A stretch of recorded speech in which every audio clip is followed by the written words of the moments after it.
July the 18th, 2 Chronicles 16:9. The eyes of the Lord run to and fro throughout the whole earth, to show himself strong in the behalf of them whose heart is perfect toward him. God is looking for a man or woman whose heart will be always set on him and who will trust him for all he desires to do.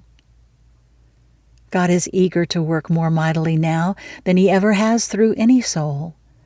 The clock of the centuries points to the 11th hour. The world is waiting yet to see what God can do through a consecrated soul. Not the world alone, but God himself is waiting for one who will be more fully devoted to him than anyone who have ever lived, who will be willing to be nothing that Christ may be all, who will grasp God's own purposes, and taking his humility and his faith, his love and his power, will, without hindering, continue to let God do exploits. There's no limit to what God can do with a man, providing he will not touch the glory. In an address given to ministers and workers after his 90th birthday, George Mueller spoke thus of himself.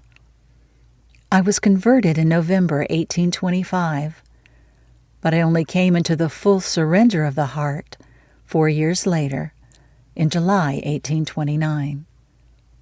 The love of money was gone. The love of place was gone. The love of position was gone. The love of worldly pleasures and engagements was gone. God alone became my portion. I found my all in him. I wanted nothing else, and by the grace of God this has remained and has made me a happy man, an exceedingly happy man, and it led me to care only about the things of God. I ask affectionately, my beloved brethren, have you fully surrendered the heart to God? Or is there this thing or that thing with which you are taken up irrespective of God?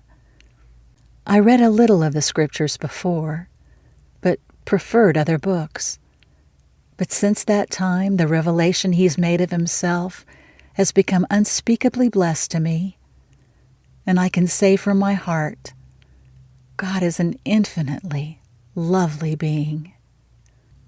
Oh, be not satisfied until in your own utmost soul you can say, God is an infinitely lovely being.